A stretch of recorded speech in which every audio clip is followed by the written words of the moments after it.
Dina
की कथा में हम लोग कश्यप मुनि के द्वारा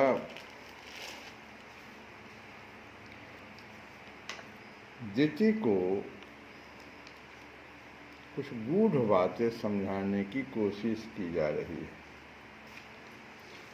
और कुछ गूढ़ बातें जो हम लोगों को भी समझनी चाहिए, वो कि हम सभी लोग जो वैष्णव हैं, खास करके जो तुलसी का बहुत ही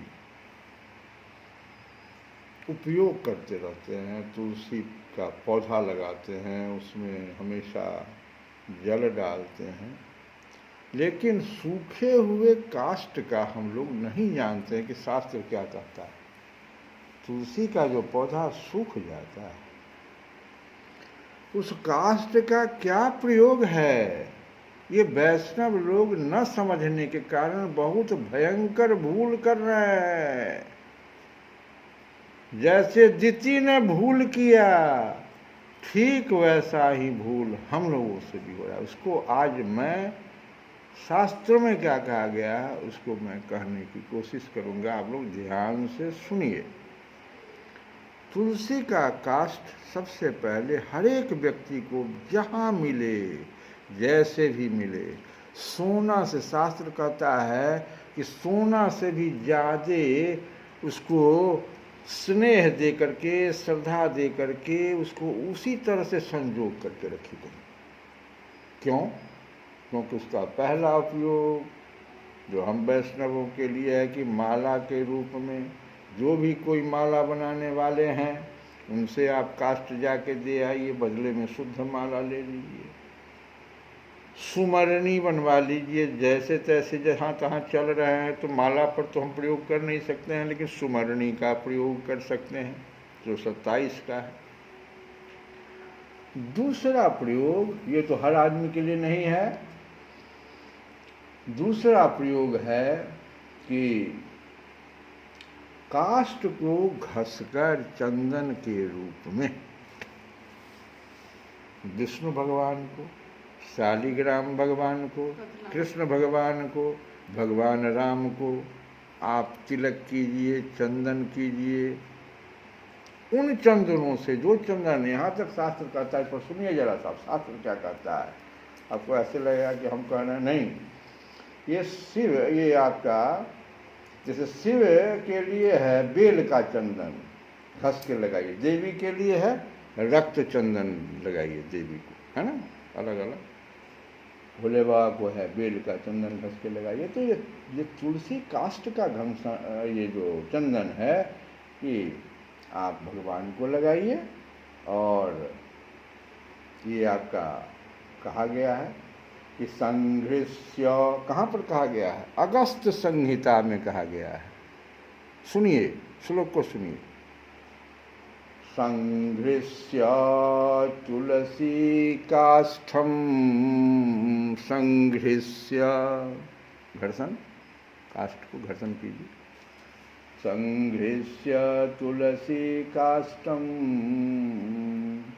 यो दध्याद्रम मूर्धनि कर्पूर अगर कस्तूरी चंदनम च न तत्समम। कर्पूर, अगर, कस्तूरी का भी चंदन न तत्समम, इसके समान भगवान को नहीं प्रिय है। अगर की अगरबत्ती, हम लोग अगरबत्ती नहीं, ये सब तुच्छ है इसके आगे। अन्य चंदन भगवान के लिए खास करके स्कंद पुराण में, अब सुनिए, ये तो आपको अगस्त पुराण में कहे, अगस्त संहिता में कहे, स्कंद पुराण में आया है कि सर्वेषामपि देवानां, जितने भी देवता, सर्वेषाम अपि देवानां, दो देवताओं को छोड़कर, गणेश जी और भैरव, इन दो देवताओं को नहीं, तुलसी का नहीं। तो सर्वेषामपि देवानां, इवन पितृलोग भी बहुत पसंद करते हैं। तुलसी काष्ठ चंदनम पितृनाम च विशेषेण। गया में जाइए, जहाँ भी जाइए, तुलसी से ही, तुलसी के चंदन से पितृलोगों को आगे भी देखिए ना, बहुत पसंद है। सिर्फ गणेश जी और भैरव जी के साथ नहीं होना, यहाँ मना है, गणपति और भैरव को छोड़कर सभी देवताओं। सर्वेषामपि देवानां तुलसी काष्ठ चंदनम पितॄणां च विशेषेण सदाभिष्टम हरेर्यथा। जितना भी आपका सब हर लेंगे, अगर आप तुलसी के काष्ठ से, चंदन से अगर इनकी पूजा कीजिए तो आपके सभी हर लेंगे। अब देखिए आगे, ये पद्म पुराण की बात कह रहे थे, स्कंद पुराण से ये बोले, अब पद्म पुराण में आइए। सभी पुराणों की बात हम आपसे समझा रहा था कि आप लोग समझिए। हम लोग बहुत सारा तुलसी के काष्ठ को नहीं समझ पाते हैं वहाँ पर ना, ऐसा सोना से भी ज़्यादा उसको संभाल कर रखना। न तेन सदृशो लोके, इस लोक में इसके समान कुछ नहीं। न तेन सदृशो लोके वैष्णवो भूवि दृश्यते। वैष्णव के लिए तो विशेष रूप से, सब लोगों के लिए नहीं उतना रखिए, लेकिन वैष्णव के तो विशेष रूप से, इससे सुंदर, इससे बढ़िया कुछ नहीं है। यह प्रयच्छति कृष्णस्य तुलसी काष्ठ चंदनम। भगवान कृष्ण को तो आहा अत्यंत प्रिय, इनके लिए अलग से एक श्लोक दे दिया गया स्कंद पुराण में। उस व्यक्ति के समान वैष्णवों में भी कोई नहीं, जो सबसे श्रेष्ठ है वैष्णव। वो अगर भगवान को, कृष्ण को खास करके तुलसी काष्ठ का चंदन लेप करे, भगवान को चढ़ा दिया। और आगे देखिए स्कंद पुराण में ही ये चंदन के रूप में हमने कहा, माला के रूप में कहा। अब तीसरा इसका प्रयोग देखिए, हवन में,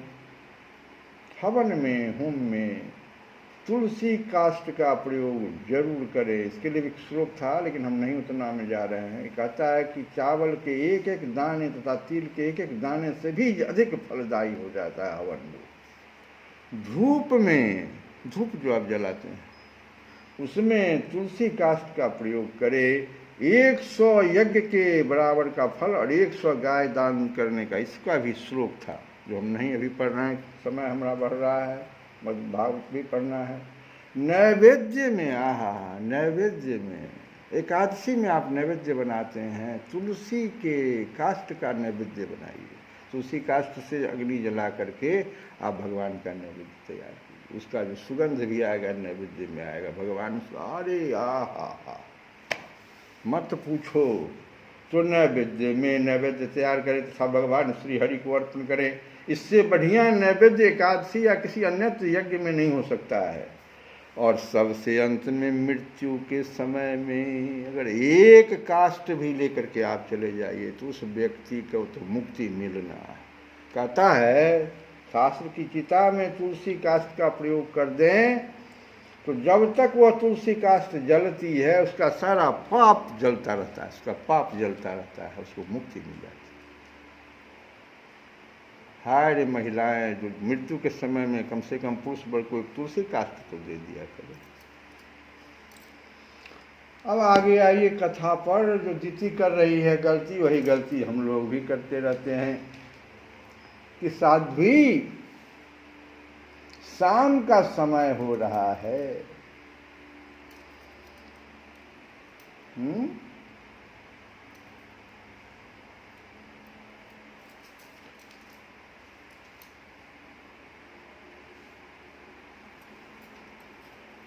लेकिन नहीं, यह अत्यंत घोर समय राक्षस आदि घोर जीवों का है। एक मुहूर्त ठहर जाओ। और देखने में भी बड़ा भयानक है कि शाम का समय भयानकता रहती है। इसमें भगवान भूतनाथ के गण भूत प्रेतादि घूमा करते। साध्वी इस संध्या काल में भूत भावन भूतपति भगवान शंकर अपने गण भूत प्रेत आदि को साथ लिए बैल पर चढ़कर विचरा करते हैं, जिनका जटाजूट स्मशान भूमि से उठे हुए बवंडर की धूल से दूषित होकर देदीप्यमान हो रहा है, तथा जिनके सुवर्ण कांतिमय गौर शरीर में भस्म लगी हुई है, वे तुम्हारे देवर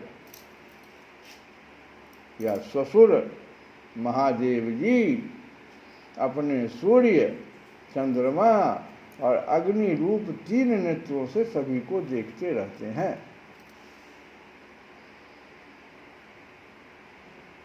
संसार में उनका कोई अपना या पराया नहीं है, न कोई अधिक आदरणीय और न निंदनीय ही है।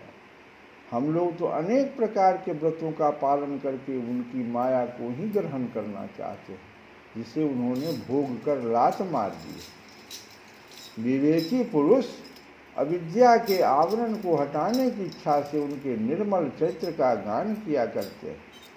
उनसे बढ़कर तो क्या उनके समान भी कोई नहीं है। उन तक केवल सत्पुरुषों की ही पहुँच। यह सब होने पर भी वे स्वयं पिशाचों का सा आचरण करते हैं। भगवान भूतनाथ, यह नर शरीर, ये शरीर है हम लोगों का, ये कुत्तों का भोजन है। जो अविवेकी पुरुष आत्मा मानकर इसको वस्त्र, आभूषण, माला और चंदन आदि से इसी को सजाते संवारते रहते हैं, वे अभागे ही आत्मा राम भगवान शंकर के आचरण को हंसते हैं। हम लोग तो क्या, ब्रह्मादि लोकपाल भी उन्हीं की बांधी हुई धर्म मर्यादा का पालन करते हैं।